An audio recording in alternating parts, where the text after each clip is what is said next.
And thank you, Janaya, for your help with this, and thank you, all of you, for coming. I'm glad to be back. This is the second of what I think are planned 3 presentations. I do want to just start right out by mentioning, having just listened to Michael, one, the Eastside Freedom Library is launching a month's worth of activities around the issue of banned books. And I want to invite you all to attend by Zoom Thursday evening, tomorrow evening. 2 of the country's most exciting African-American intellectuals, Robin Kelley, who teaches at UCLA, and Rod Ferguson, who teaches at Yale, both of whom have had books banned in the state of Florida, are going to be talking about their work and what we can do to stand up to those who want to ban books. You can find the Zoom link on the Eastside Freedom Library's webpage, hit the events header. I also want to mention that I'm going to be teaching more labor history through the New Brookwood Labor College. I'm going to teach a day-long course on Saturday, November 18th, in person at the Eastside Freedom Library from 9 a.m. to 3 p.m., titled Minnesota Workers Make History. If you'd like more depth on the kinds of things that we're talking about here, please visit the website for New Brookwood Labor College and sign up for my labor history class. Great. So back in August, for our first event, we looked at the building blocks of the Minnesota labor movement from the late 19th century through the 1920s. And I tried to talk about the concept of a labor movement, something that is more extensive and intensive than just a union or your union or my union. But what happens when unions come together, both to support each other, but also to create political expressions, cultural expressions, mutual benefit necessities. And so the labor movement has more kinds of organizations than just unions as we know them. I also talked a bit about the demographics of the Minnesota working class in this period of the late 19th and early 20th centuries, the roles played by immigrants, first from Northern and Western Europe, such as Swedes and Germans, and those coming from Southern, Central, and Eastern Europe a bit later, from the Austro-Hungarian Empire, Italy, Greece, and so on. Also, the involvement of African Americans who had migrated to Minnesota from the South, again in the late 19th and early 20th centuries, and the particular roles played by women in the labor movement in this time period, including the editors of labor newspapers that were founded in the 1890s in St. Paul, the St. Paul Union Advocate, in Duluth, the Duluth Labor World. In both cases, women were editors of these journals, as well as members of unions that were being organized. So we talked the last time about the emergence of the political expression of the labor movement, first in the era of populism and the so-called Farmers Alliance, and then the Farmer Labor Party in the early 20th century that brought labor organizations and farmers organizations together to, as we'll see today, really become a significant political force in Minnesota. We also talked the last time about the struggles that workers and their unions had against employers. I believe I introduced my use of the term oligarchs. Historians used to talk about robber barons. Now that we talk so much about oligarchs elsewhere in the world, I think it's important to recognize that we've had a long history of oligarchs in the United States. Someone like James J. Hill or Charles Pillsbury, Andrew Carnegie, who would be a major force in Minnesota on the Iron Range. And so unions in the late 19th and early 20th century stood up to these wealthy oligarchs who were not interested in sharing power in any way. The unions particularly stood up against the railroads, who were a major force in the Minnesota economy. Banks that provided loans to corporate employers and railroads. And though we didn't talk about it the last time, an organization in Minneapolis started in 1903 called the Citizens Alliance, in which employers and banks came together and pledged to never recognize and bargain with the union. Today, we're going to talk about how the power of the Citizens Alliance was ultimately broken. By the 1920s, unions had a significant presence in Minnesota, in the Twin Cities, on the Iron Range, on the railroads, and then in 1929, the U.S. economy slid into a profound economic depression. And this depression saw many workers lose their jobs. Many workers who held their jobs face wage cuts. Unions face a great deal of pressure to yield to their employers because of this context of an economic depression. Beginning in 1932, 3 years into that depression, we really see workers, working class people, and unions starting to reorganize and push forward in Minnesota and around the country. In the summer of 1932, there was an extraordinary movement that was called the Bonus Army. World War I veterans hitchhiking, hopping freight trains, riding the rails, whatever ways they could to get to Washington, D.C., to demand that the federal government, still under President Herbert Hoover, that the federal government pay them the bonus that they had been promised when they left the military early after the end of World War I.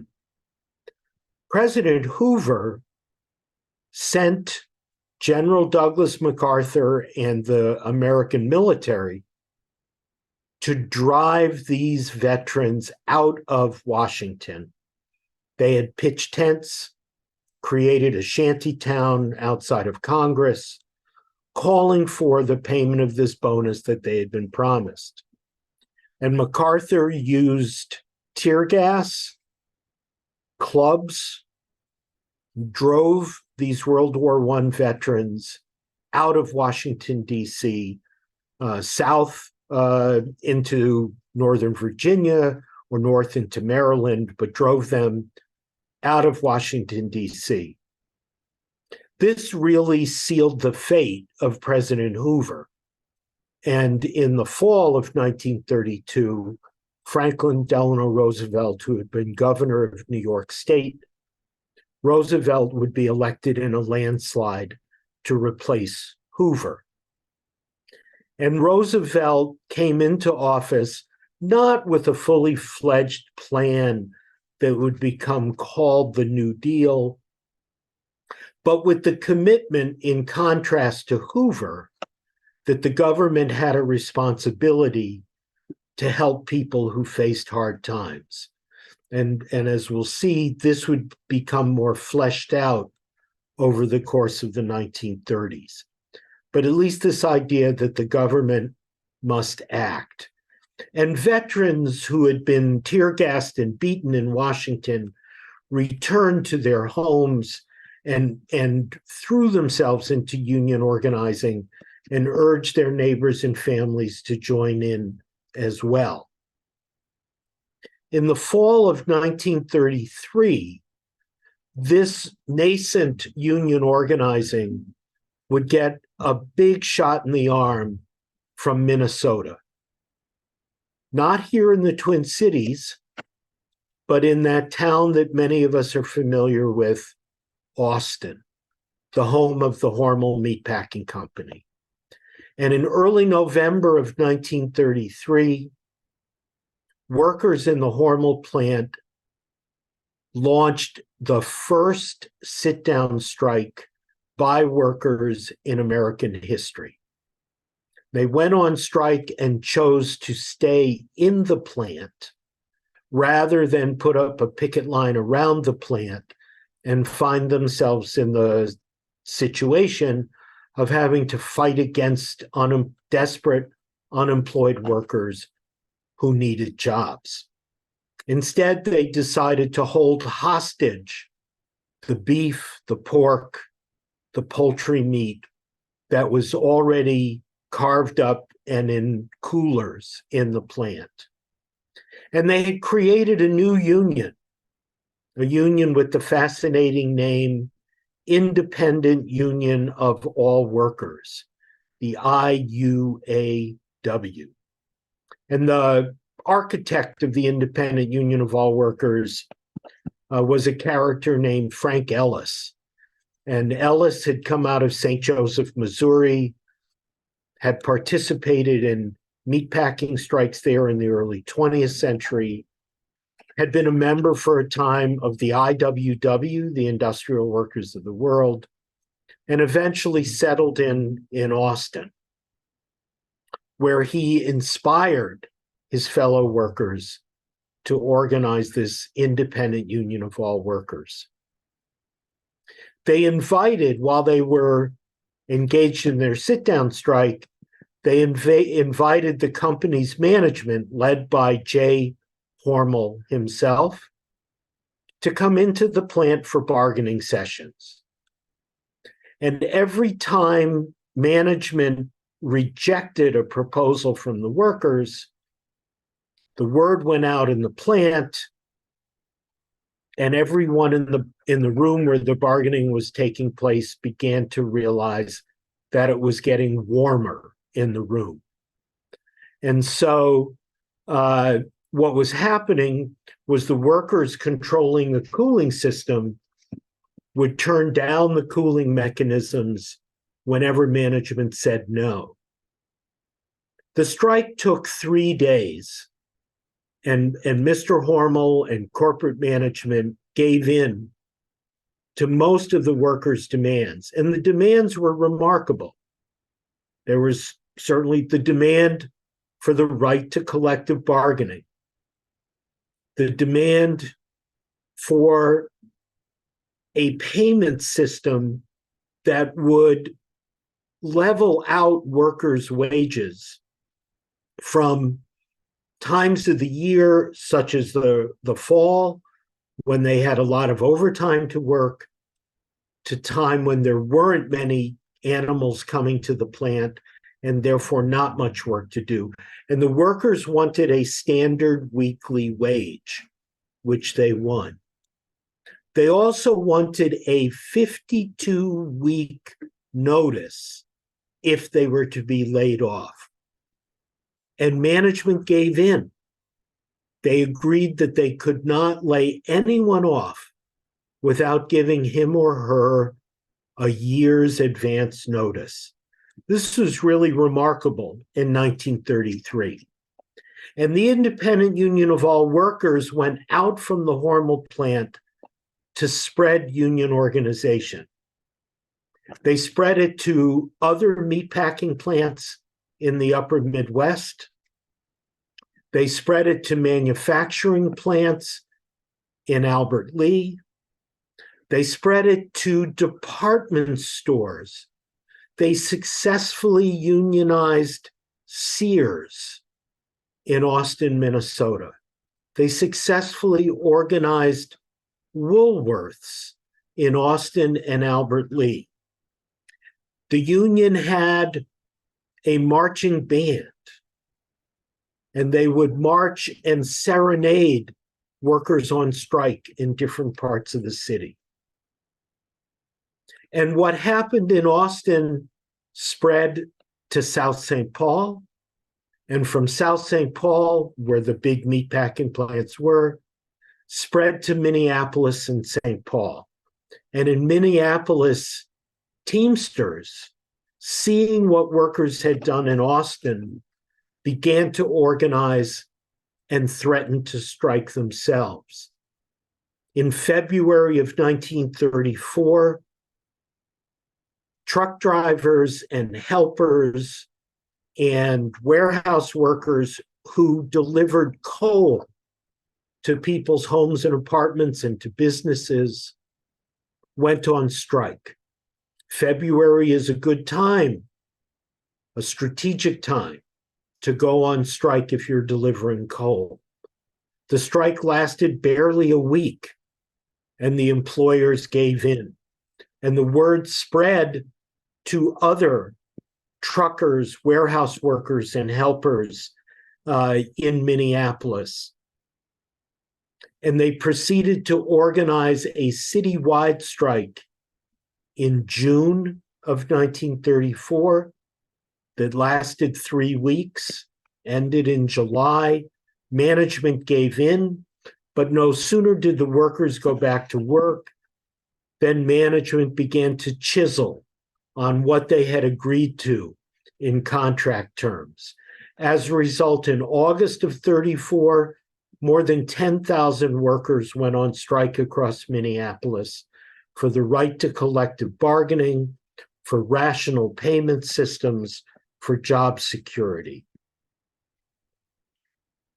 Governor Olson, who had been elected in 1932 as the farmer labor candidate for governor, Governor Olson sent the National Guard to shut down the headquarters of the so-called Citizens Alliance, that business organization that opposed unionization.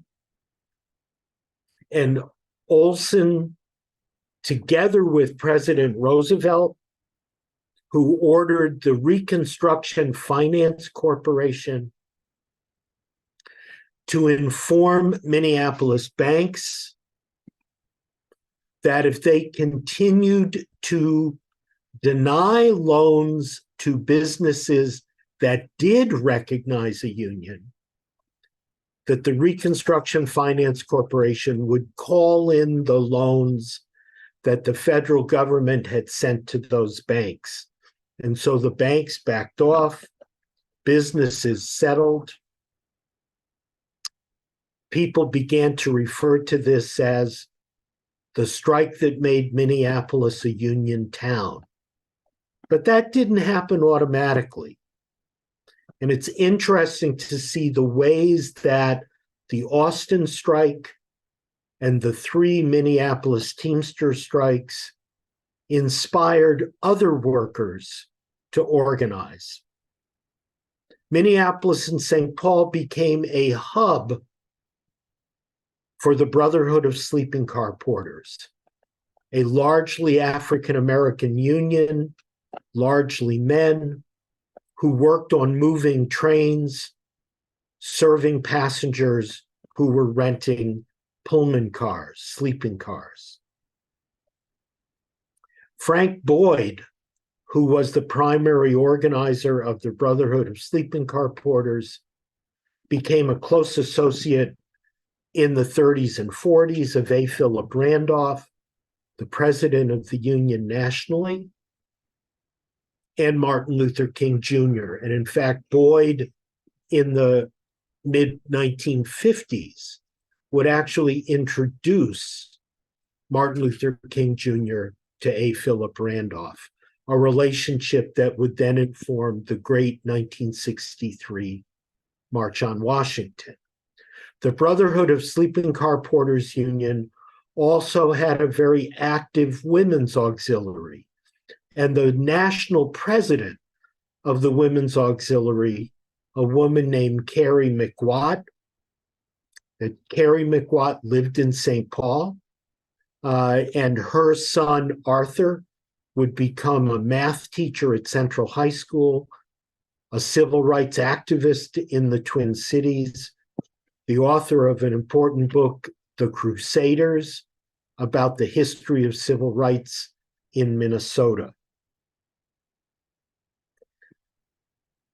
The victory of the Austin packing house workers and their associated family and neighbors in retail and wholesale industries, and the Minneapolis Teamsters unions also inspired African American workers who were working at the Curtis Hotel in Minneapolis and organized Hotel and Restaurant Workers Local 665 under the leadership of a remarkable man named Anthony Brutus Cassius.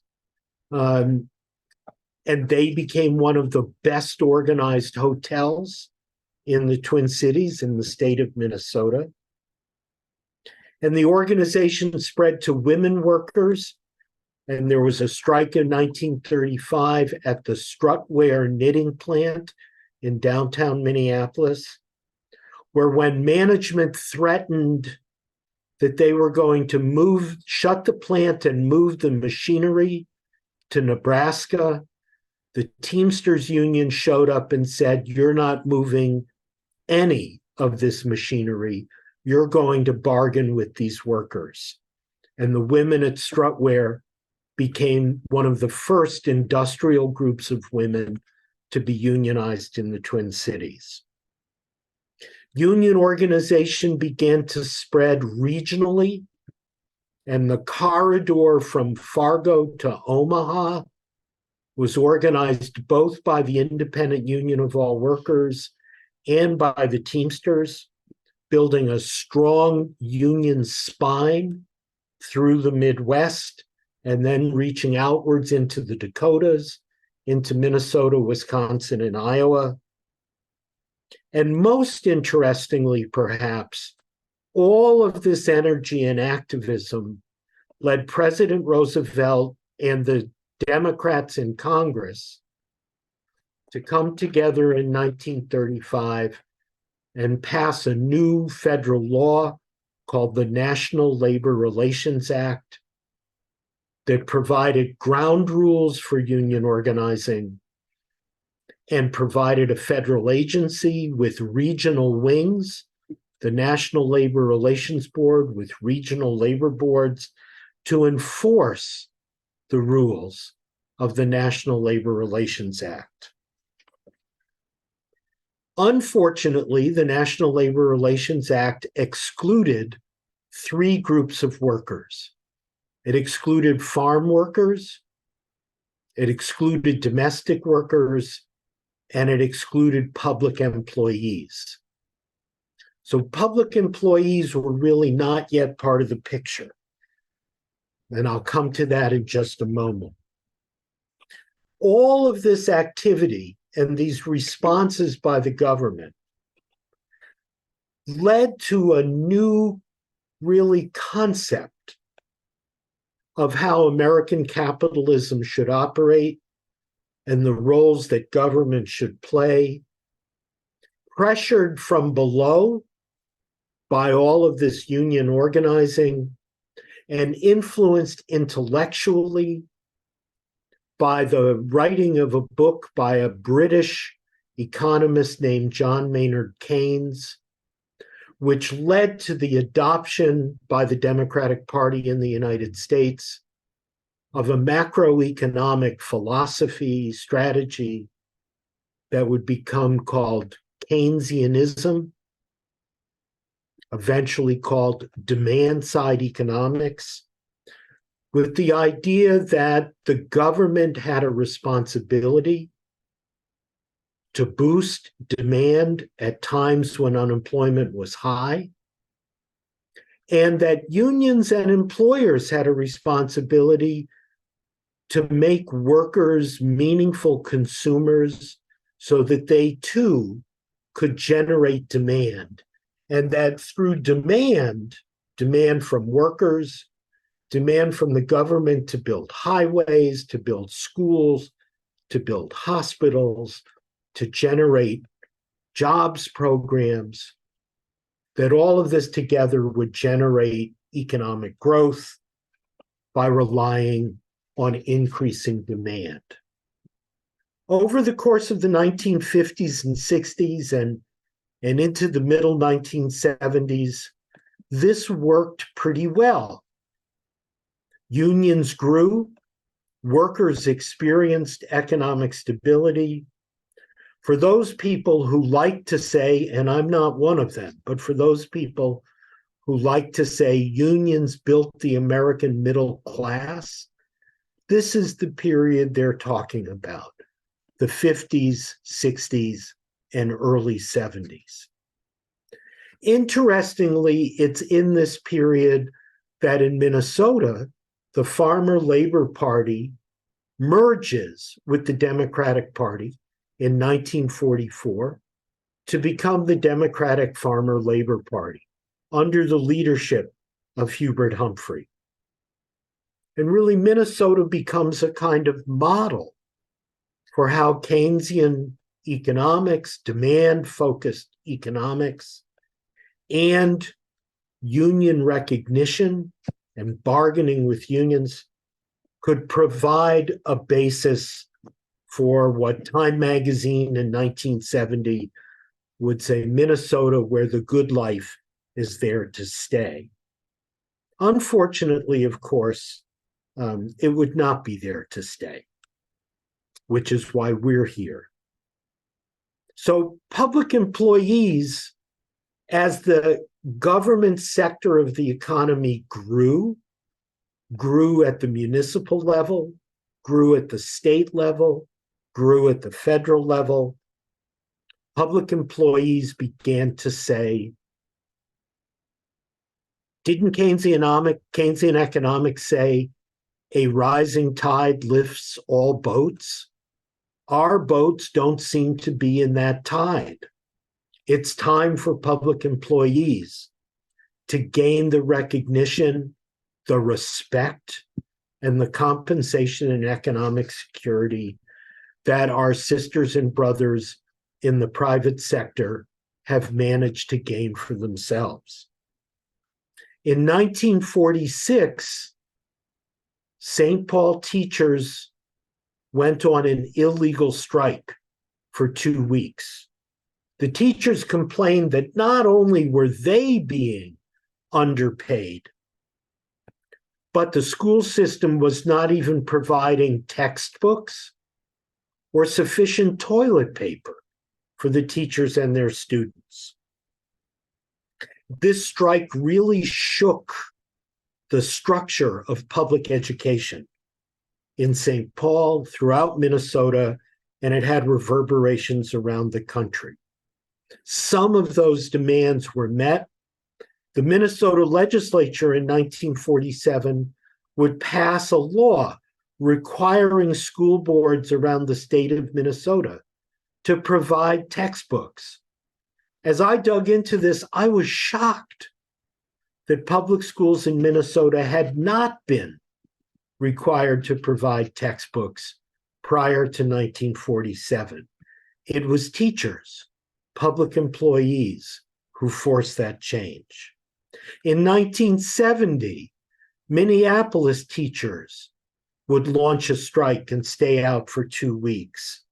And the consequence of their strike led the Minnesota state legislature to pass the Public Employees Labor Relations Act of 1971, granting public employees throughout the state of Minnesota the right to organize, the right to bargain collectively.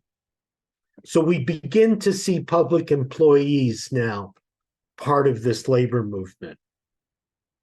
But unfortunately, public employees come to the table, the big table, the statewide, the national table, right at a time when the political and economic terms are beginning to shift. In 1980, Ronald Reagan is elected president.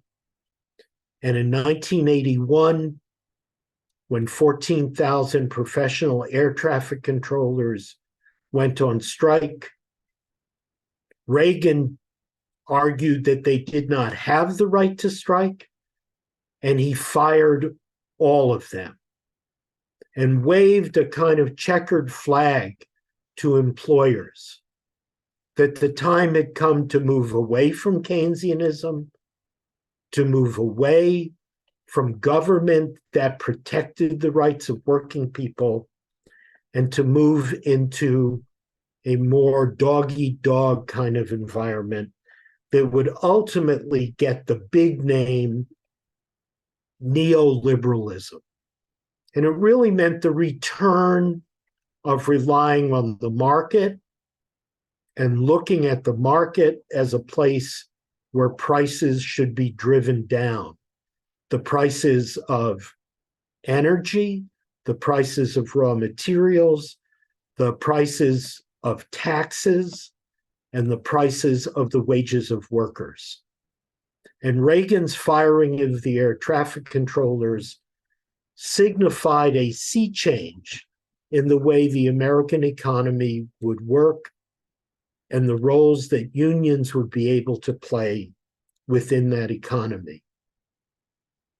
The exclamation point to that transition would come in 1986 here in Minnesota, when workers at the Hormel plant, the very place where my story began today in 1933, with the sit-down strike of the Independent Union of All Workers.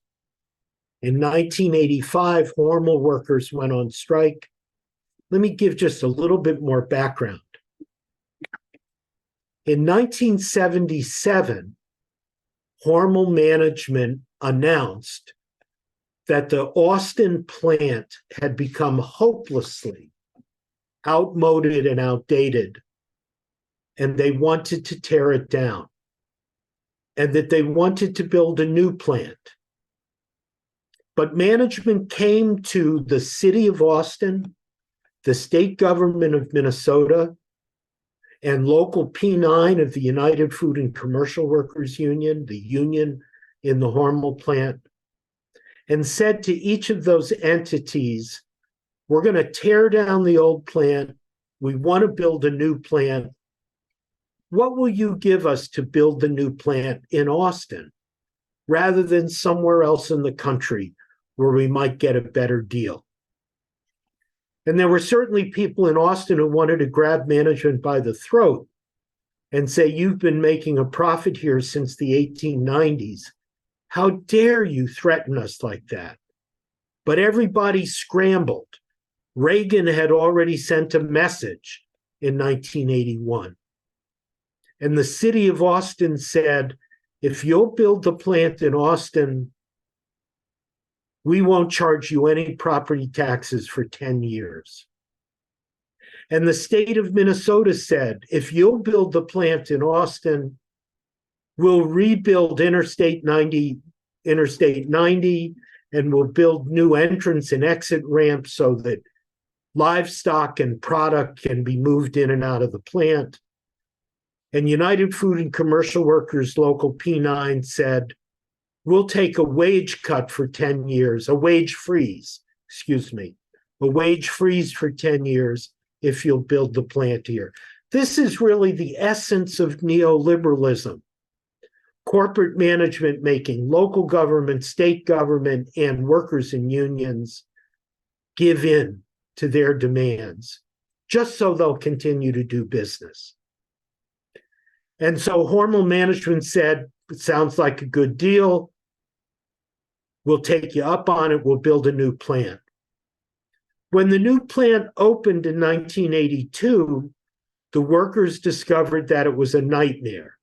Workers were getting injured. The pace of work was very fast.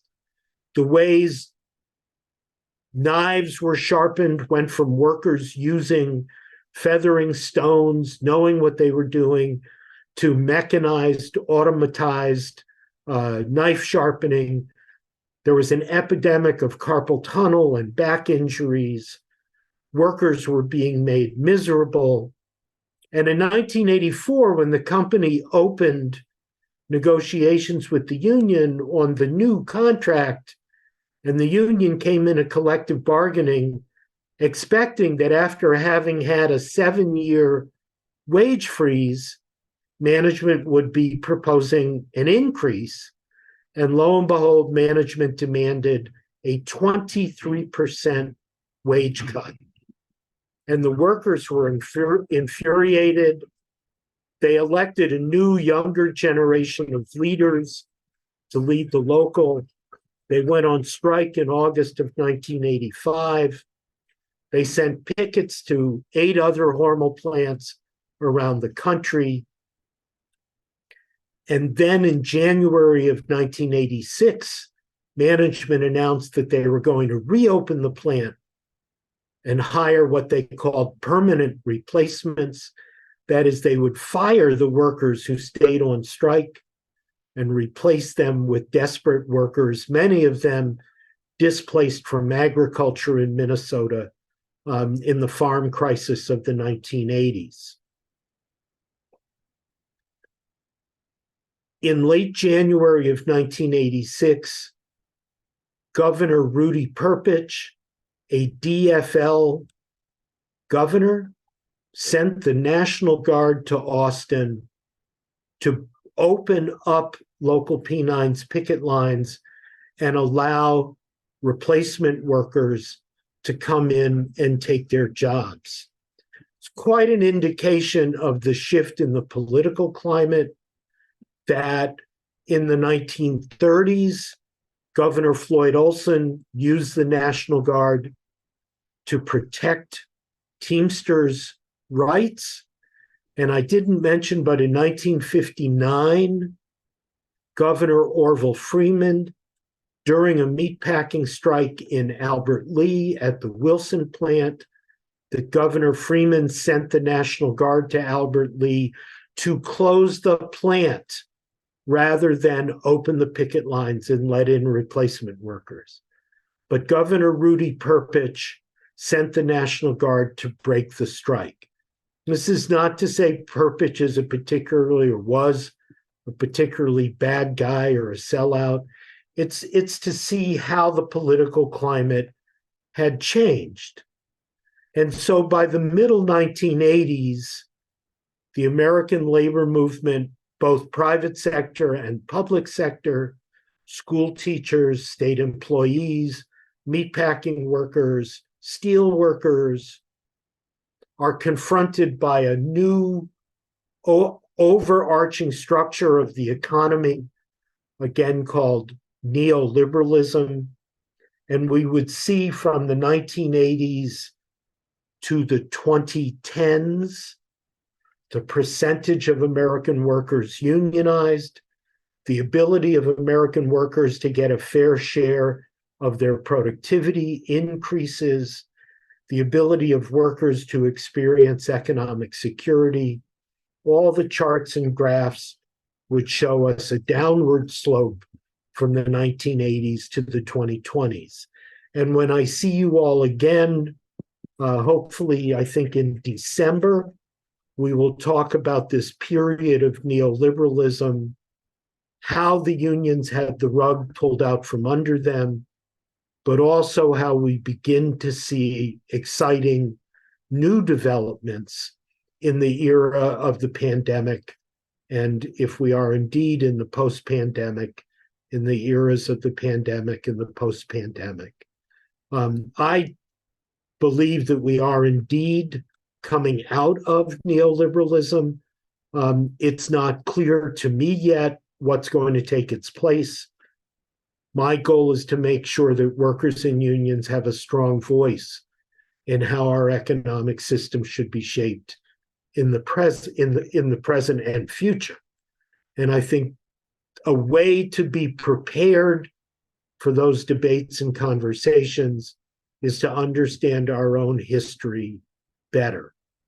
So, Michael and Janaya, I'm going to stop there, and hopefully members of 501 and 502 have some questions or comments that they would like to share. So the virtual floor is open. Yeah, thank you so much for 1 second. Sorry, I had a silly pop-up window come up. But yeah, thank you so much for talking today, Peter. We do have one question right away from Ava McKnight, and so I'm going to actually, I think Janaea, you have to allow her to. Oh wait, no, I can. I'm going to unmute you, Ava, and you can ask your question. I'm sorry, I don't have a question, but I'm enjoying the talk. I'm not. Oh, okay. How I was just looking in the chat, and then I got that message. Okay, no problem. Thank you, Ava.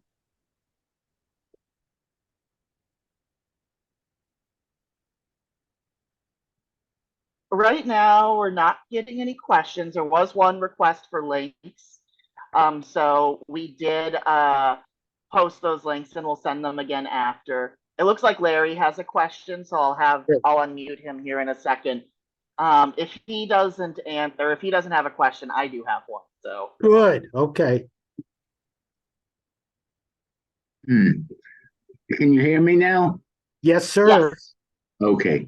You talk about the move towards neoliberalism. What external, I mean, these things don't happen in a vacuum. What were the external forces which brought us to that point, as you call neoliberalism? Did the country's population suddenly eat something that changed their attitude? Or, I mean, what was the external forces? What were the external forces that brought the country to that kind of economics? Thank you. That's a very important question. So in the early 1970s, the American economy began to experience both inflation and unemployment at the same time. And I'm forgetting the name of the economist. There was a so-called curve that represented the relationship between inflation and unemployment. And there were economists who had talked about Keynesianism as a way to fine-tune the economy, and that if inflation began to be a problem, the government could cut spending, and as a result, unemployment would go up, and when unemployment went up, inflation would go down, and suddenly what had once seemed to be a trade-off between about 4% unemployment and about 4% inflation suddenly became 7% unemployment and 7% inflation. And so the kind of validity of Keynesianism began to be called into question. Then we had corporate leaders who were never very happy about sharing more of the proceeds with their workers and saw this as an opportunity to make more profit and income. And so they began to lobby to fund politicians who would talk about changing the government's relationship to the economy. You may remember, that Nixon was forced to resign in the wake of Watergate. The government's legitimacy was questioned. It's interesting that all this talk that we've heard about the way that Trump challenged the 2020 elections and questions of threats to our democracy and the legitimacy of the American way of government, as if it's all unprecedented. The early 70s saw a lot of confidence lost in the roles that government was playing in the economy. And there were oligarchs, corporate executives, only too happy to push that kind of discourse. It would take a couple more years. The instability of Gerald Ford's presidency, the kind of weakness of Jimmy Carter's presidency, and then the coming forward of Ronald Reagan and his victory in 1980, with even saying that he wanted to shrink government to the size that you could strangle it in a bathtub. And that was the line that he carried into the White House in January of 1981, and that would lead him to break the air traffic controllers strike in the summer of 81. And so this shift took about 10 years. We would see it mimicked in university economics departments, where Keynesian economics began to lose its clout as orthodoxy, and market-driven neoliberal economics became the predominant narrative in the field of economics. So it really was all of those things together that saw the US economy, and I should say also globally. I mean, this was happening in England under Margaret Thatcher. This was happening in Japan, throughout Western Europe. Keynesianism was losing its sway, and supply side, market-driven economics were becoming the new orthodoxy, which they are until today. So, Larry, thank you for asking. It's a great question to understand. And then, because hopefully it helps us then understand, if we understand how neoliberal economics became the dominant form of economics, we might be able to understand what could we replace it with as a new dominant form of economics. Thanks. Thank you. Thank you. And that actually gave us time to get a few more questions as well. So perfect. So actually, this one is very related to what you were just talking about. Liz asks, you mentioned that you think neoliberalism is over. Could you elaborate, please? I think that the pandemic revealed weaknesses in the roles that the government has continued to play in the economy. We've seen more workers called essential and more workers wanting to be understood as essential and wanting to be treated as essential.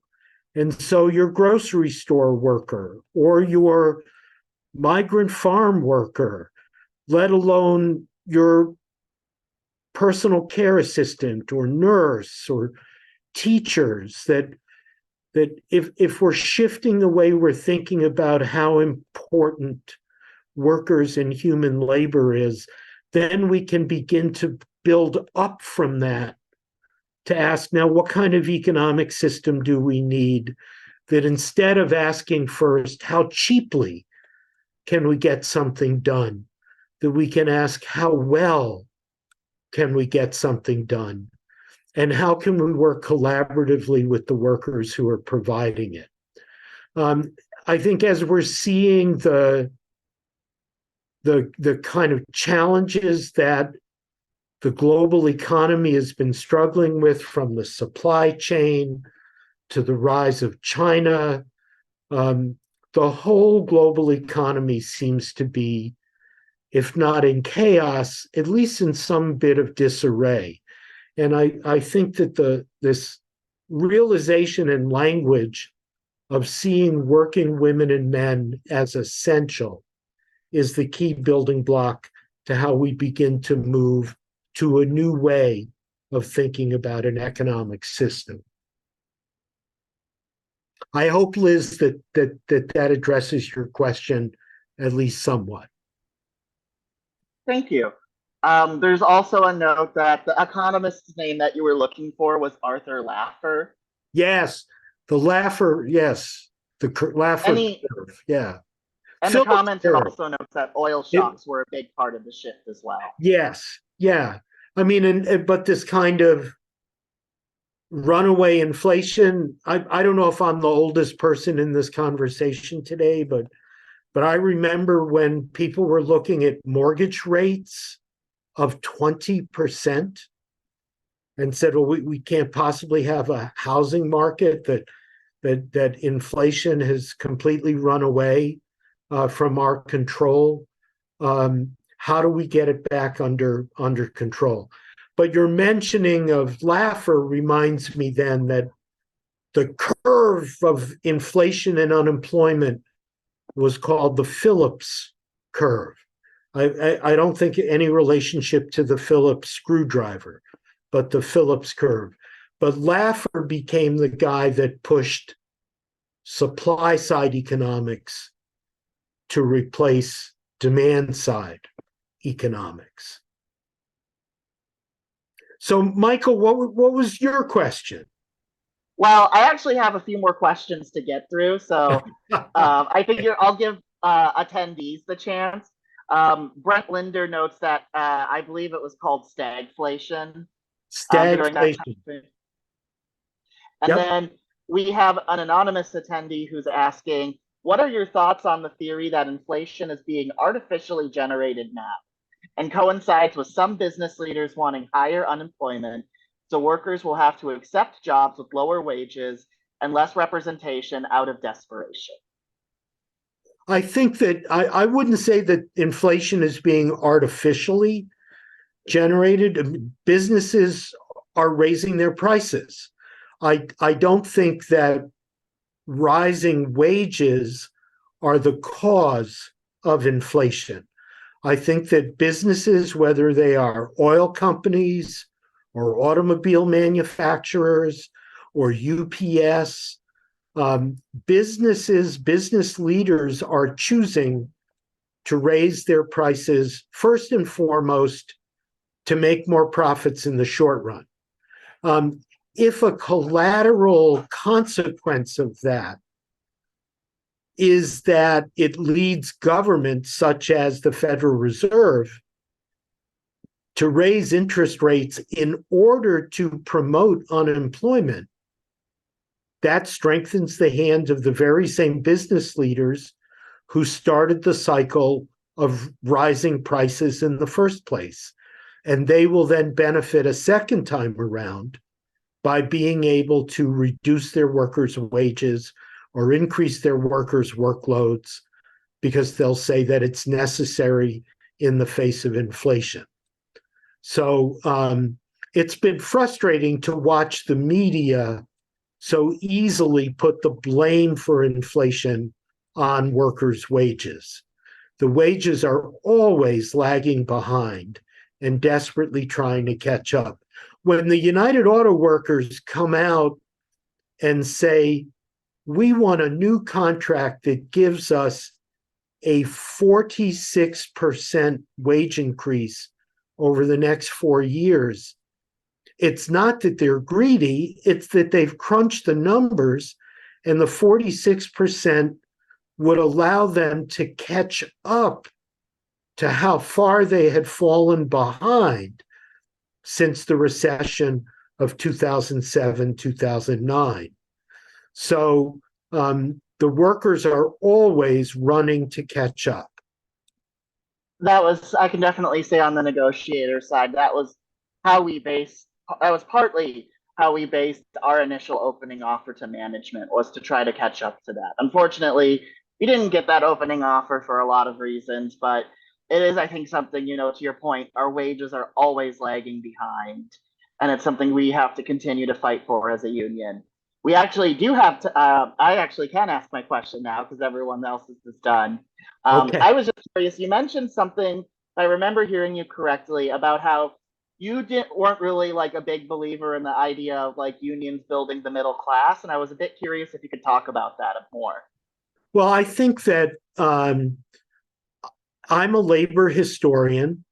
I became a labor historian at a point in intellectual history in the 1970s, when the field of labor history was, as we put it, undergoing a paradigm shift from focusing just on unions to focusing on working people. And so the idea that working people are workers, and as workers could have an identity that emphasized, like this language today about being essential workers. And when we see workers in the United States referring to themselves as middle class, they're really only thinking about the amount of income they have and how they spend it. Does it enable them to become homeowners? Does it enable them to send their kids to college? Does it enable them to buy automobiles? That's what it means to be middle class. I think it's important to understand how we earn that income, not just how we spend it. And we earn that income by performing work. And that work creates goods and services that the other members of our communities depend on. And if we only think of ourselves as middle class, we erase the actual work that we do and why that work is important and builds the society that we all depend on. So I'm a big advocate that working people, whether they work at a desk or in a mine, whether they work with a shovel or a laptop computer, that working people should begin by recognizing themselves as workers who perform work, which creates what all of us need to live. And I don't want to erase that. I don't want to invisibilize that. I want that to be more front and center. It maybe just as a side remark, back in the 60s, the Machinist Union did a very interesting little project.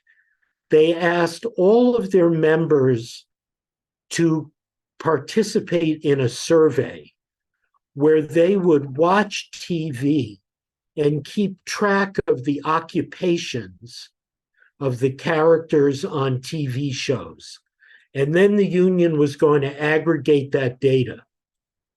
And when they finished this little project, the outcome was that if television reflected everyday life, most Americans were either doctors or cops. And the idea that TV characters would be truck drivers or bus drivers or school teachers or public employees, that was all rendered invisible by our mass media-driven culture. And I'm all for artists and playwrights and novelists and poets and musicians who want to tell the stories of workers and work. And I think we have a great shortage of that in the United States. And we need to do what we can to revitalize that sense of identity. Thanks for asking, Michael. Yeah, totally. And then one final comment. This should actually be of interest to you. So Dirk Korth is His father is Dr. Philip A. Korth, and his doctorate work was around the early time period you were discussing. He was Yes, primarily advised by Hy Berman and wrote an yes. oral history of the Minnesota Teamsters strike, as well as the Auto Light strike in Toledo. He just wanted to make sure that we got the name of the library right, because Dirk is looking to donate his father's papers there when the time is Wow. right. And I answered in chat Eastside Freedom Library and linked the URL. Great. I would just add, and I'm so glad, Dirk, that you're with us and you brought this up, that the Eastside Freedom Library has Hy Berman's books. They were donated to us by his son and daughter after Hy passed away. We certainly have both of your father's books about the Minneapolis Teamsters strike and about the strike in Wisconsin. So the Eastside Freedom Library feels very connected to the people who wrote the history that you're mentioning, Dirk. Thank you. Cool. With that, thank you all for attending this talk. Please book your calendars for, I want to make sure I get the date right, because I know the minute I say it, I'm going to be wrong, for December 6th for our final part of this labor history presentation. I posted links in the chat to the Freedom Library, the new Brockwood School for Labor, as well as please join us if you're not a member. Your membership makes events like this possible. It also helps us to support you and fight for a fair contract. Thank you all. Thank you for your work, and thank you for keeping your union strong. I look forward to seeing you soon. Thank you, Michael. Bye, everyone. Thank you.